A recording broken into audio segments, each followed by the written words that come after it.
ఇప్పుడు చెప్పబోయే విషయం మీకు తెలుసు అనుకుంటారు. వాస్తవానికి ఇది మీకు తెలిసిందే, కానీ మీకు అర్థమైనట్టుగా కాదు. అర్థం చేసుకోవాల్సింది వేరే ఉంది. దానికోసం ఈ వీడియో మొత్తం చూడండి. అర్థం కాకపోతే అర్థమయ్యేదాకా చూడండి. ఇక విషయంలోకి వెళ్దాం. షాద్నగర్ బీఆర్ఎస్ పార్టీలో మాజీ ఎమ్మెల్యే అంజయ్య, తాజా ఎమ్మెల్సీ నవీన్ రెడ్డి మధ్య నువ్వా నేనా అనే డామినేషన్ పీక్ స్టేజ్కి చేరింది. మొన్ననే జరిగిన సర్పంచ్ ఎన్నికలతో కాస్తో కూస్తో డౌట్ ఉన్న వాళ్ళందరికీ ఈ విషయంలో క్లారిటీ వచ్చేసింది. సర్పంచ్ ఎన్నికలకు ముందు నడిచిన కోల్డ్ వార్ కాస్త బ్లాస్ట్ అయ్యి ఇప్పుడు బోల్డ్ వార్గా మారింది. ఈ క్రమంలో ఇటీవల జరిగిన రాజకీయ పరిణామాలు కొద్దో గొప్ప పాలిటిక్స్ ఫాలో అయ్యే నియోజకవర్గ ప్రజల్లో ఇంట్రెస్టింగ్ డిబేట్కు కారణమయ్యాయి. ఇటీవల జరిగిన సర్పంచ్ ఎన్నికల్లో నియోజకవర్గంలో 65 మంది బీఆర్ఎస్ మద్దతుదారులు గెలిచారు. ఇందులో అంజయ్య బలపరిచిన వాళ్ళు ఉన్నారు, ఎమ్మెల్సీ నవీన్ రెడ్డి బలపరిచిన వాళ్ళు కొందరున్నారు. ఎన్నికలు ముగిశాక వన్ ఫైన్ డే సర్పంచ్లు బీఆర్ఎస్ వర్కింగ్ ప్రెసిడెంట్ కేటీఆర్ని కలిసేందుకు తెలంగాణ భవన్కు వెళ్లారు. అక్కడ కొత్తగా ఎన్నికైన సర్పంచ్లను సత్కరించి వారికి దిశానిర్దేశం చేస్తూ కేటీఆర్ మాట్లాడారు. అయితే ఈ సమావేశానికి బీఆర్ఎస్ మద్దతుతో గెలిచిన సర్పంచ్లంతా వెళ్ళలేదని నవీన్ రెడ్డి క్యాంప్ చెప్తుంది. అయితే ఎవరు వెళ్ళారు, ఎంతమంది వెళ్ళారు అనేది ఇప్పుడు అప్రస్తుతం. దాని గురించి తర్వాత మాట్లాడదాం. కానీ అదే మీటింగ్లో షాద్నగర్ ప్రజల్లోనూ పార్టీలోనూ ఎప్పటి నుంచో ఉన్న కన్ఫ్యూజన్కి, డౌట్స్కి కేటీఆర్ ఫుల్ స్టాప్ పెట్టేశారు.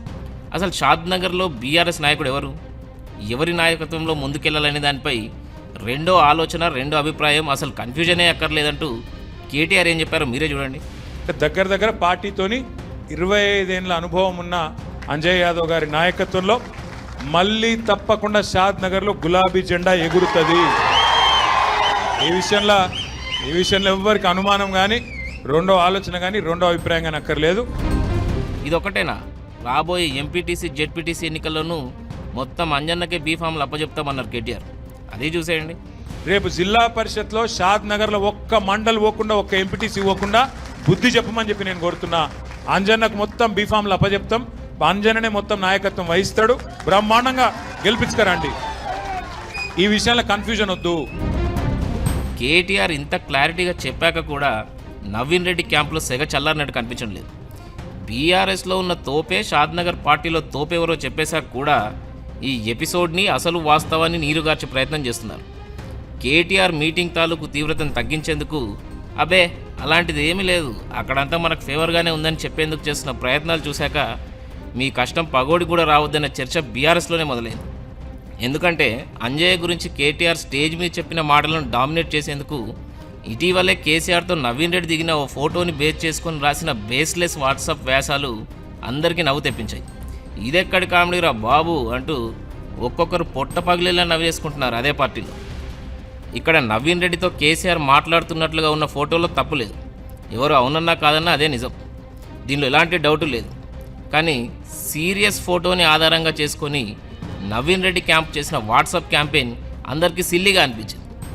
ఎందుకంటే చాలా గ్యాప్ తర్వాత తెలంగాణ భవన్కి వచ్చిన కేసీఆర్ బీఆర్ఎస్ ఎల్పీతో సమావేశమయ్యారు. ఇదే సమయంలో అదే వేదికపై నవీన్ రెడ్డి కేసీఆర్ని కలిశారని, తన మద్దతుతో గెలిచిన సర్పంచ్ల వివరాలు తెలియజేశారని ప్రచారం చేశారు.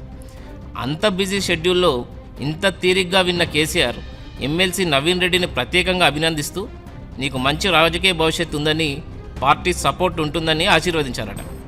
కానీ ఇదంతా నమ్మశక్యంగా లేదన్న చర్చ పార్టీలోనూ ప్రజల్లోనూ సాగుతుంది. కేసీఆర్ లాంటి stalwart politician Palamuru Rangareddy project లాంటి ఓ బిగ్గర్ కాజ్ కోసం మాట్లాడేందుకు బయటకు వచ్చినప్పుడు పార్టీ ఎమ్మెల్సీతో, అది కూడా సర్పంచ్ ఎన్నికల గురించి ఇంత తీరిగ్గా మాట్లాడారా? మిగతా ఇష్యూస్ అన్ని పక్కన పెట్టేసి నవీన్ రెడ్డి కోసం ఇంత టైం కేటాయించి ఆయనకు రాజకీయ దిశానిర్దేశం చేశారా అనే డౌట్లు వస్తాయి కూడా. ఓ పార్టీ ఎమ్మెల్సీ ఆ పార్టీ అధినేతతో ఫోటో దిగడం పెద్ద మ్యాటర్ ఏమీ కాదు. కానీ ఆ ఫోటో చుట్టూ వండివార్చిన వ్యాసమే పెద్ద హాస్యం. తెలంగాణ భవన్ వేదికపై బీఆర్ఎస్ మద్దతుతో గెలిచిన సర్పంచ్ల ముందు లైవ్లో కేటీఆర్ అంజయ్య గురించి ఏం చెప్పారో అంతా చూశారు. దీన్ని మ్యానిపులేట్ చేసేందుకు ఛాన్స్ లేదు, చేయాల్సిన అవసరం కూడా అంజయ్య క్యాంపుకు లేదు. అందుకే యాజ్ ఇట్ ఈస్గా కేటీఆర్ స్పీచ్ని తమకు నచ్చిన చోట కట్ చేసి సోషల్ మీడియా గ్రూపుల్లో తిప్పేశారు. పార్టీ వర్కింగ్ ప్రెసిడెంటే అంజయ్య గురించి చెప్పడం వేరు, కేసీఆర్ తనతో ఇలా అన్నారని, ఆశీర్వదించారని చెప్పుకోవడం వేరు. ఈ రెండింటికి చాలా తేడా ఉంది. ఈ తేడాన్ని జనం ఎప్పుడో పట్టేశారు. సో ఎవరేమనుకున్నా ఈ ఎపిసోడ్లో నవీన్ రెడ్డి క్యాంప్ ఫెయిల్ అయింది. కేటీఆర్ అంజయ్య గురించి కుండబద్దలు కొట్టినట్లు చెప్పినా కేసీఆర్తో దిగిన ఒక్క ఫోటోతో అధినేత ఆశీస్సులు తనకే ఉన్నాయనే రేంజ్లో ప్రచారం చేశారు. కానీ ఇదంతా అన్నను జాకీలేసి లేపేందుకు చేసిన ప్రయత్నం మాత్రమే నన్ను తెలుసుకునేందుకు జనానికి ఎక్కువ టైం పట్టలేదు. కేటీఆరే బహిరంగంగా చెప్పేశాక కూడా బేస్లెస్ వాట్సాప్ వ్యాసాల ద్వారా రాజకీయ పట్టు నిలుపుకునేందుకు అసలు ఉందో లేదో తెలియని దానిని ఉన్నట్టుగా చూపించే ప్రయత్నం చూశాక అసలు అక్కడ ఉన్నదేమిటో లేనిదేమిటో ఎవరేమిటో తేలిపోయింది. రెండు క్యాంపుల మధ్య నడుస్తున్న ఆధిపత్య పోరు విషయంలో పార్టీ క్యాడర్కు క్లారిటీ వచ్చినా ప్రజలు మాత్రం ఇద్దరు నేతల మధ్య జరుగుతున్న పొలిటికల్ మైండ్ గేమ్ నిశ్చితంగా గమనిస్తున్నారు. కేటీఆర్ చెప్పింది ఫాలో కావాలా, ఈ వాట్సాప్ వ్యాసాలను నమ్మాలా అనే చర్చ షాద్నగర్ పొలిటికల్ చౌరస్తాలో నడుస్తుంది. అయినప్పటికీ ఇద్దరి నేతలు ఎవరి ధీమాలో వాళ్ళు ఉన్నారు. ఇప్పటికీ షాద్నగర్ బీఆర్ఎస్ రాజకీయం అంజయ్య వర్సెస్ నవీన్ రెడ్డి అన్నట్లుగానే నడుస్తుంది. ఈ ఆధిపత్య పోరులో అంజయ్య పార్టీలో పట్టు నిలుపుకుంటారా లేక నవీన్ రెడ్డి తన వ్యూహాలతో చెక్ పెడతారా అనేది కాలమే నిర్ణయించాలి. చూద్దాం ఏం జరుగుతుందో.